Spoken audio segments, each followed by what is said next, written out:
pode tirar isso. Não sei se vocês conhecem, tem um gibi antigo chamado A Noite dos Palhaços Surdos. Tem até um espetáculo disso.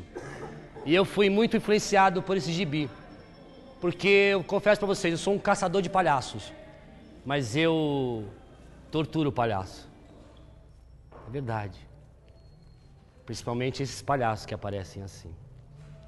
E um dia eu falei isso num show de palhaço e a plateia quase me linchou. Mas eu continuo falando.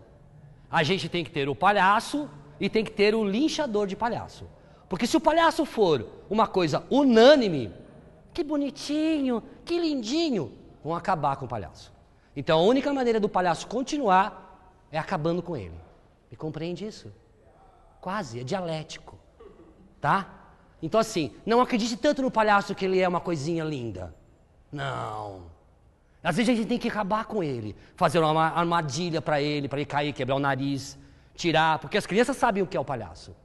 As crianças têm medo, não é? É. Muito bem, gente, ó.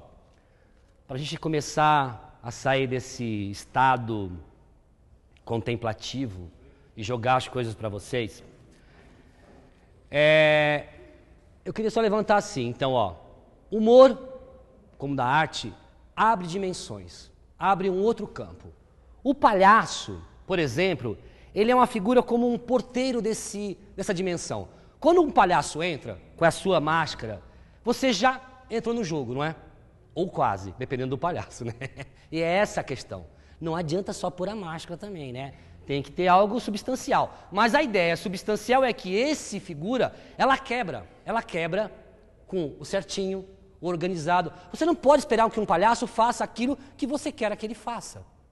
Senão não será um palhaço, tá? Ele lida, como humor, com a não lógica, com a surpresa, com o inesperado. Essa é a ideia do humor. Se você quiser fazer humor que as pessoas estão esperando, é de dormir, né? Tem que fazer algo que as pessoas não estão esperando. Seja o que for isso, tá? Isso é uma coisa que tem que se pesquisar. A questão do nonsense, essas coisas sem sentido, essa é a área do humor. Porque assim, o humor fala o seguinte, ó, olha bem pra você, veja como você é ridículo.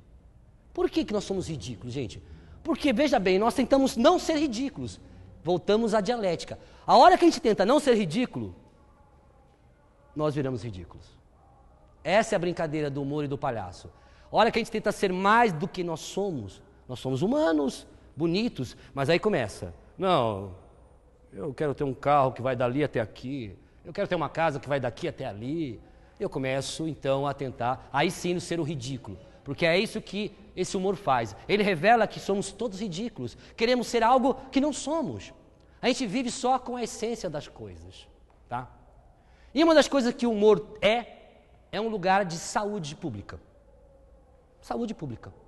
A nossa proposta como Bicicleta Voadora é que a gente consiga fazer um trabalho de humor que entre na questão da revolução. Que seja um lugar revolucionário, para que as pessoas saiam desse eixo e parem de ficar de mau humor e façam de humor um ato libertário, gente. Humor nos liberta, tá? E aproveitando disso, só para terminar isso aqui, Freud estudou essa questão do humor, ele estudou a questão do xiste, ele propôs uma ideia de que a gente vive no cotidiano fazendo graças para que a gente fique com saúde. E a gente conhece uma pessoa que passou anos na Índia, e nesses anos que ela passou, ela ficou 1 ano atrás de uma figura que salva vidas. Mas ele salva a vida rindo. É uma loucura. A história desse cara é impressionante. Ele salva a vida das pessoas rindo. E aí, nós convidamos ela para vir hoje aqui, para terminar esse primeiro momento com vocês, para trazer essa coisa que ela aprendeu, que ela viveu tantos anos na Índia, tá? Então eu quero chamar a Manisha.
Sare, sa, sa, sare, sareram. Arerarerareram, arerarerareram. Ainda com os olhos fechados, eu vou convidar vocês a colocarem a mão no coração e a outra no umbigo. E respirar. E aí cada um de vocês, enquanto respira, vai escolher uma música que gosta muito. Mas ninguém vai saber. Você vai cantar essa música para você mesmo. Para si. Dentro. Ela vai preencher cada partezinha do seu corpo. O dedinho do pé.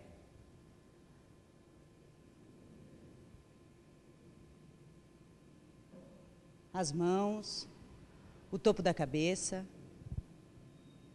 Respire.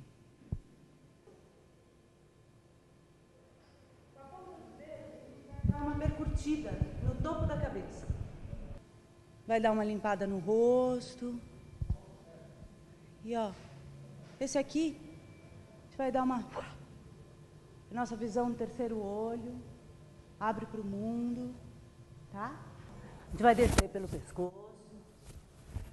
É o nosso chakra da garganta, da comunicação. É aquilo que a gente expressa, os nossos sentimentos. E agora a gente vai bater numa outra glândula que a gente tem aqui, que é a timo. É uma glândula que quando a gente nasce, ela é bem grande. Conforme a gente vai crescendo, a gente vai perdendo o tamanho dela. Ela cuida do nosso sistema imunológico. E ela é também chamada da glândula da compaixão. Os macacos, eles ofertam muito esse lugar. É um bom lugar. E aí eu queria que a gente também...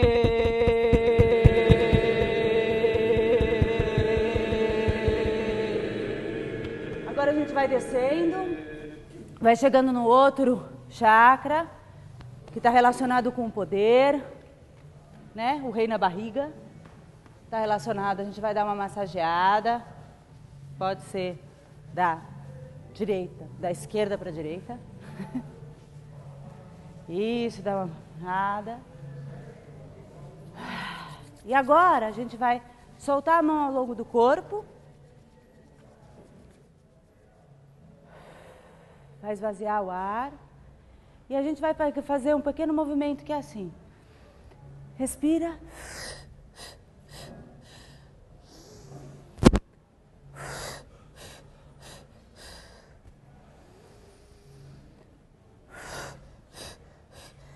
A imagem é como se o umbigo estivesse colando lá nas costas. Então a gente vai fazer.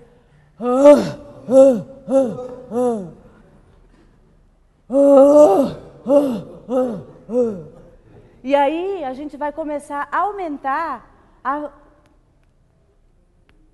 o tempo entre o ha, ha, ha. Tá? Então, ó.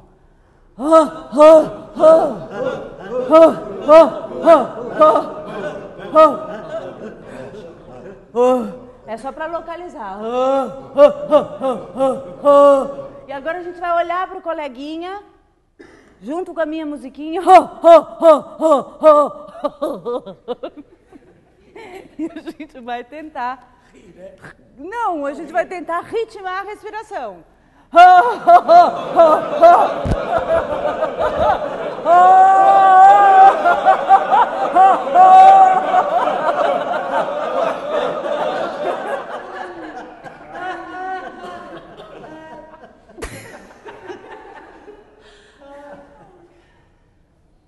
Muito obrigado, Melícia.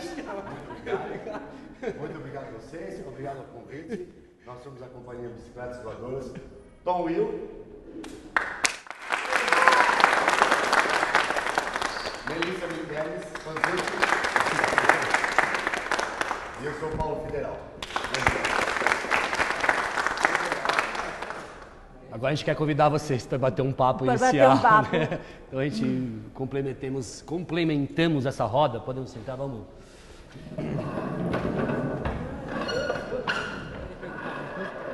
Vamos lá. Quem já aqui já fez mais de um... Não é o primeiro dia aqui, certo? Vocês já vieram fazendo uma série de encontros, certo ou não? A maioria? Muito bem.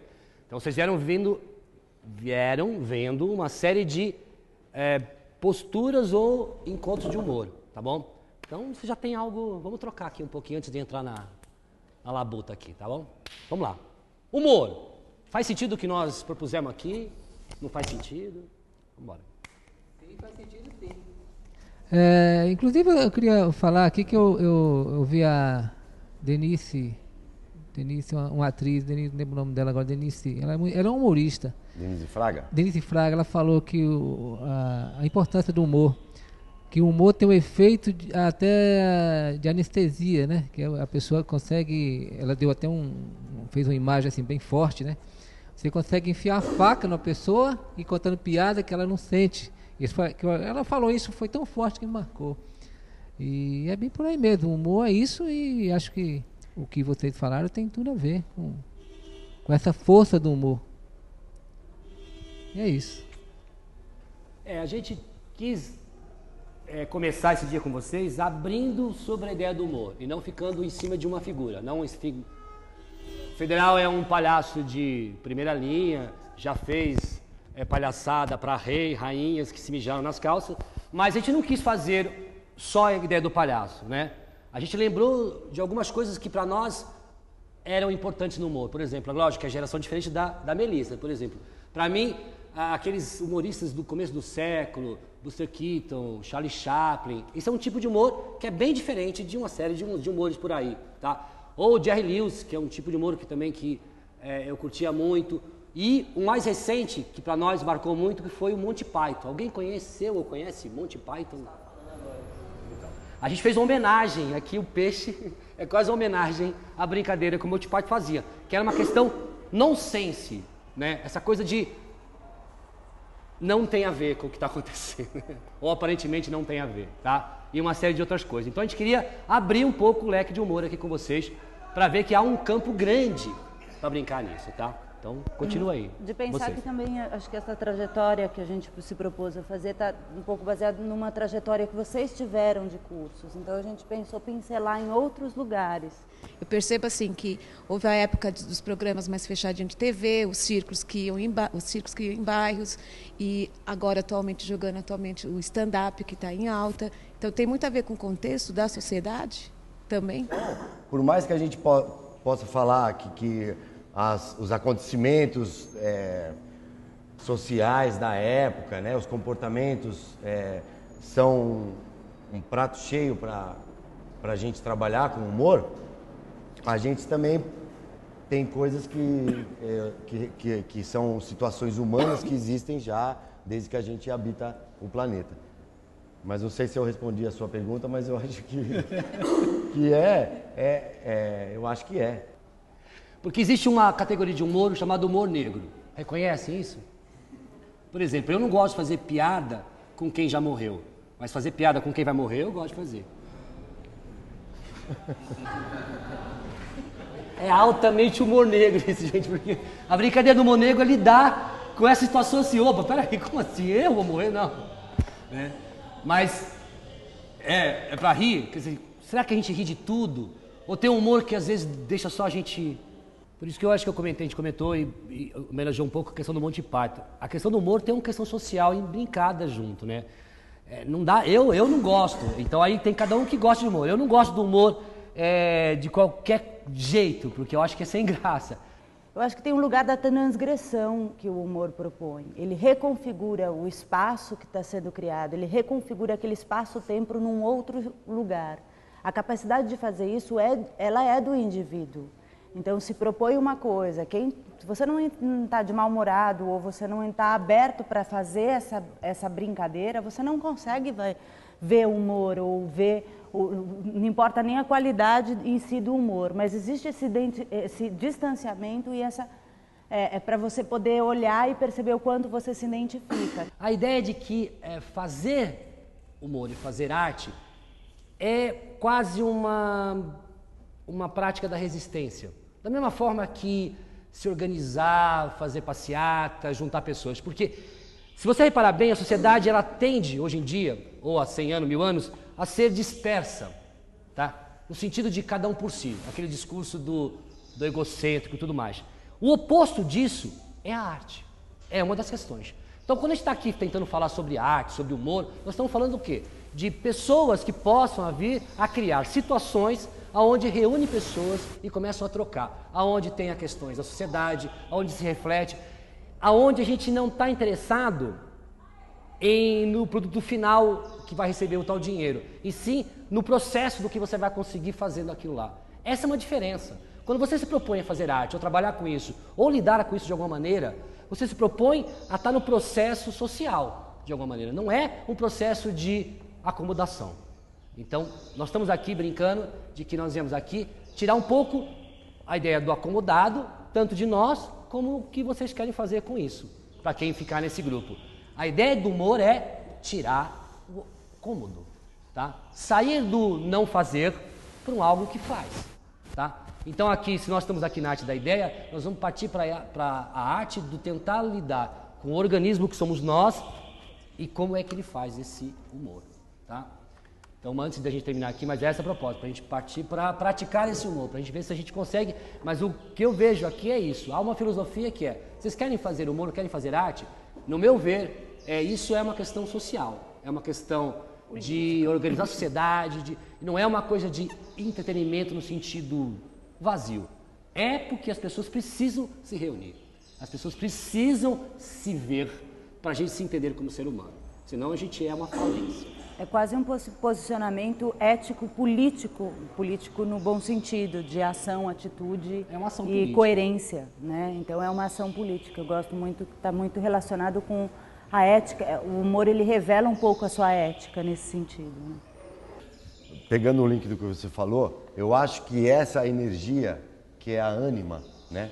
A ânima é essa vontade de estar vivo, de fazer as coisas, essa alegria. Isso é um lugar fundamental para a gente ter humor. Você ser alegre, você ter vontade de viver, você acreditar que vale a pena estar aqui, sabe? Trabalho com arte há um tempo e nos últimos 15 anos eu tenho me dedicado muito à linguagem do palhaço, né? E eu encontrei na linguagem do palhaço uma forma muito pessoal de conseguir falar sobre o que eu acho do mundo, o que eu acredito, né? Através da arte, ela acaba sendo um canal muito genuíno do que eu sou mesmo, e isso me deixou muito interessado nessa linguagem do palhaço, né? Porque na verdade o palhaço é isso, né? Vocês já devem ter ouvido falar muito sobre isso. Cada um vai ser o seu palhaço. Existe um caminho, 1000 caminhos de se pesquisar e experimentar o palhaço, mas quando ele aflorar mesmo, quando você descobrir, ele vai ser uma representação somente sua do que é o palhaço. E isso é o palhaço. Eu jamais vou poder fazer um palhaço que você trouxe para mim, porque é o seu palhaço, é a sua essência como ser humano, né? E isso tem a ver com a sua história, o seu desejo de vida, que é muito único e particular de cada um. Quando eu estava na Índia, eu tive eu levei minha mala, eu tinha um espetáculo que eu queria apresentar para as crianças, tal. E eu sou daqui do Brasil e eu fui parar na Índia, eu fiquei 2 meses, né? Então você é inadequada. Então tudo que eu fazia era inadequado. Então eu pegava as coisas com a mão errada, entrava pelo lado errado das coisas, conversava com o homem de uma maneira que não podia. Então tudo era transgressor, né? Então eu estava numa situação que o tempo todo eu estava palhaça, eu era palhaça. O tempo todo as pessoas riam muito porque eu estava sempre inadequada. Eu sempre fazia alguma besteira ali. E teve um dia que eu fui eu tive uma situação em que eu estava com um pacote amarelo na mão e eu comecei a andar na rua e uma vaca começou a me seguir. E eu comecei a andar mais rápido, e a vaca começou a trotar. Eu falei, ela vai me atropelar. E aí eu comecei a segurar um pouco o passo, desesperada. Realmente a vaca estava me seguindo. Fiquei muito desesperada. Gente, a rua... Não tem nada a ver com singularidade, né? Não sei. A rua inteira, mas ela ria. As pessoas se dobravam. Até que um ser vivo me ajuda, me enfiou, me corri entrando numa loja. Ele só trocou o saco por verde. E eu peguei e saí da loja e a vaca não me viu mais. Então, a situação era inadequada, porque eu não conhecia uma regra ou uma coisa, uma cultura local. Ou em situações, por exemplo, eu prendi com uma vestimenta pessoal minha, o cabelo, e eu fui correndo, cheguei no Ashar atrasada e fui pedir a benção para o Monze, no meio de um templo, e a minha calcinha, paf, no meio do... Então, era uma sequência de inadequações. Nesses momentos, eu ficava com muito medo. Eu falava, por que eu não estou de nariz? Porque me salvava. Então, era muito mais para mim do que para os outros. Porque era inadequado, as pessoas riam. Mas eu tinha um desespero de andar com o nariz no bolso para me salvar de uma situação ou outra, porque me dava o código. Ah, ela pode. Ela está de nariz. Então, como se me desse uma autorização. Ao mesmo tempo, a inadequação, ela sempre acontecia. Então, foi um lugar que eu me questionei muito o uso do nariz ou não. Então, às vezes, muitas vezes entrava sem nariz para fazer uma série de coisas, mas chegava num lugar da religião mesmo, do templo, eu desmontei um templo inteirinho. E aí, no final, me falaram tudo que eu não poderia ter feito e eu fiz. E eu falava, nossa, que bom, eu estava de nariz, né? E aquilo me confortava, não era para o outro. Então, tem também esse... E eu me confortava... Era uma coisa contraditória. Eu usava para dizer para o outro que eu estava brincando, que eu podia transgredir, mas, ao mesmo tempo, aquilo só funcionava para mim. Porque, estando ou não estando, existia transgressão. Então, é um lugar bem diferente, assim, tênue, que eu acho que... Só para reforçar a ideia de que é muito... ele ajuda muito quem está fazendo, às vezes.